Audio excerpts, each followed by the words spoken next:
Halo anak-anak, pada pertemuan sebelumnya kita sudah mempelajari tentang gugus fungsi dari senyawa karbon. Beberapa gugus fungsi senyawa karbon, salah satu contohnya seperti alkohol berikut ini dan eter seperti ini.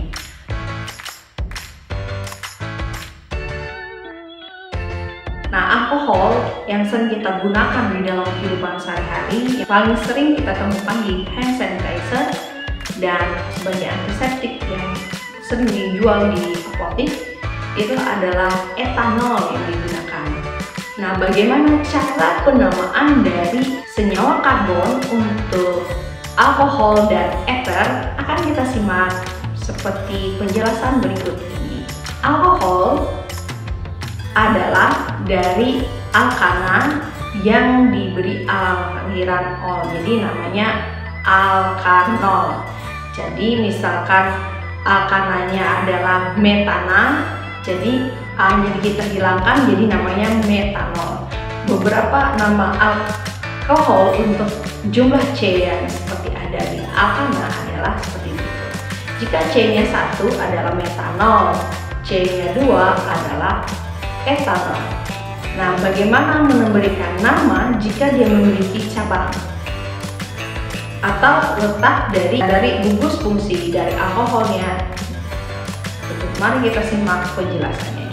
Nama trivial, yang trivial dapat kita ingat contohnya adalah alkohol tadi, itu nama trivial atau yang disebut dengan nama dagang. Nah, yang umum digunakan adalah aturan IUPAC, yaitu International Union of Pure Average Chemistry. Jadi ada kata namanya. Jadi dalam menuliskan nama IUPAC ini dasarnya sama seperti memberikan nama metana, yaitu dengan menuliskan rantai terpanjangnya juga dulu. Tuliskan rantai terpanjang. Kemudian kita menentukan yang namanya letak gugus fungsi. Dan ada namanya nama alkil. Yang perlu diingat adalah jika alkilnya itu C-nya 1 itu seperti ini ya. Ini nama alkilnya adalah metil. Ini diingat lagi C2H5 itu etil. C3H7 itu namanya propil. Aturannya seperti itu untuk alkohol. Penamaan sebelumnya jika C-nya 1 itu namanya ini CH3OH, ini namanya adalah metanol. Kalau CH3, CH2OH, ini jumlah C-nya 2 itu namanya etanol. Bisa dimainkan misalkan untuk CH3, CH2, CH2OH. Nah, ini namanya adalah 1 propanol. Kenapa demikian? Alkohol itu adalah alkanol. Nah, kalau di alkana C-nya 3 itu adalah propana. Tapi ini alkana ya. Tetapi di alkohol atau alkanol namanya berubah menjadi propanol. Nah, tadi kan CH3,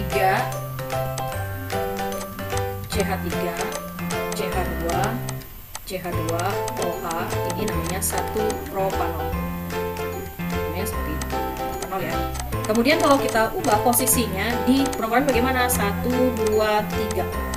Misalnya CH3, CH, ini OH.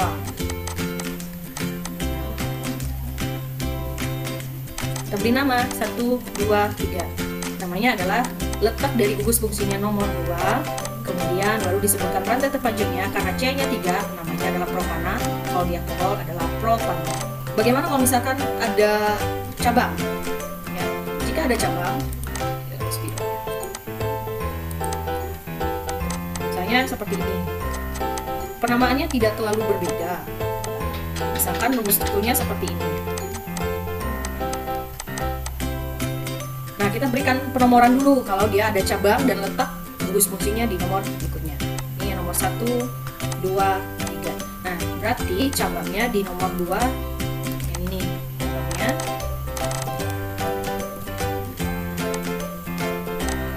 Nah, nanti kita kita tuliskan namanya dulu, nama cabang, nomor letaknya dulu di nomor 2, kemudian nama cabangnya. Tadi kalau CH3 namanya adalah metil. Kemudian letak dari ikatan atau gugus fungsinya OH tadi di nomor 2. Nah, karena rantai terpanjangnya adalah 3, namanya adalah propana, kalau di alkohol propanol. Seperti itu dia tata namanya. Dan kita lanjutkan, jika dia lurus bagaimana? Sama seperti tadi, yang CH3, CH, ini adalah cabang, CH2, OH. Penamaannya yang dilakukan adalah berikan penomoran dulu mulai dari nomor 1, 2, 3. Usahakan gugus fungsi harus senomor kecil-kecilnya dan cabang juga harus nomor kecil-kecilnya. Jadi namanya adalah cabangnya, nomornya diletak nomor 2, nama cabangnya adalah metil, letak ikatan atau gugus fungsi nomor 1, rantai terpanjangnya adalah 3, namanya adalah metil 1 propanol. Kita coba yang lain, misalkan ini adalah CH3, CH2, CH2, CH2, OH. Nah, kalau di rumus kimianya dia jadi C-nya adalah 4, H-nya adalah 10, O. Ini namanya apa? Kita nomorkan dulu ya. Ini 1, 2, 3, 4. Usahakan nomornya gugus fungsinya harus kecil. Ini namanya adalah 1. Nah, karena 4 namanya adalah 1 butanol. Di alkana itu butana ya, kalau di alkohol alkanol. Bagaimana kalau letak gugus fungsinya? Kita geser lagi di nomor 2 misalkan seperti ini. H, CH2, CH2,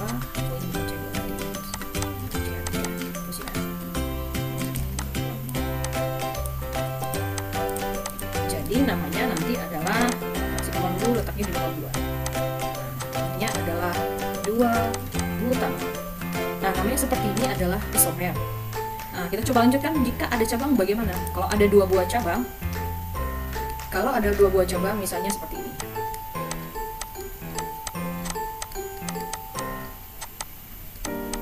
Pada dasarnya penamaannya sama seperti di alkana ya. Pada dasarnya hampir sama seperti di alkana. Kalau penomorannya itu kita usahakan gugus fungsinya letaknya di nomor kecil.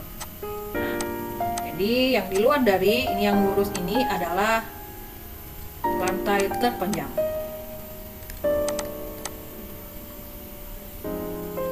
Menentukan rantai terpanjang harus diingat kembali harus melewati gugus fungsi. Oke, jadi ini adalah cabang. Cabang. Namanya bagaimana? Namanya kita tuliskan dulu letak dari cabangnya. Letak cabangnya diletaknya di nomor 2 dan 3. Karena ada 2 cabang yang sama, yaitu namanya ini adalah metil, berarti kita kasih awalan di metil. Letak gugus fungsinya di nomor 1. Rantai terpanjangnya 4, itu untuk alkana butana, kalau alkohol butanol. Ini ya, saya lanjutkan. Oke. Ini sama, misalnya letak cabangnya di nomor 2 berarti 22 di metil 1 butanol. Kalau letaknya di nomor 3, 33 di metil 1 butanol. Nah, kalau seperti ini, rumus kimianya bukan C4, berarti kita lihat jumlah C-nya. Ada 6, berarti C6, H-nya jumlahnya adalah 16, O. Cara penamaannya.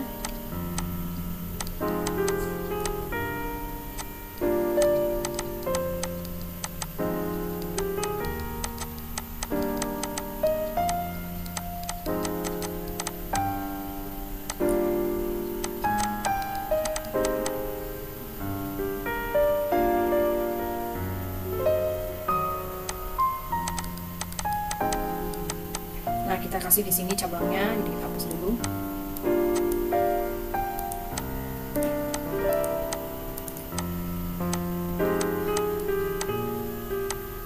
Nah, ada 2 buah cabang yang berbeda. Kita kasihkan warna yang berbeda. Ini adalah cabangnya. Kita lihat nih penomorannya ya. Ini 1, 2, 3, 4, 5, 6, 7. Nah, kita bisa perhatikan di sini apakah sama juga 1, 2, 3, 4, 5, 6, 7. Seperti itu dia. Nah, yang ini kalau C-nya 2, ini namanya adalah etil, C-nya 1 itu metil. Nah, penulisannya harus berdasarkan abjad. Etil dulu baru metil. Berarti namanya adalah nomor cabangnya letaknya nomor 5 itu adalah etil. Kemudian cabang berikutnya letaknya nomor 3 namanya metil. Letak gugus fungsinya di nomor 1. Nah, Kalau 7 di alkana namanya heptana, kalau di alkohol namanya heptanol. Nah, ini bisa kita ubah posisinya di nomor 2, 3 dan seterusnya. Oke, demikian cara penamaan dari alkohol dan penjelasan singkat tentang isomer.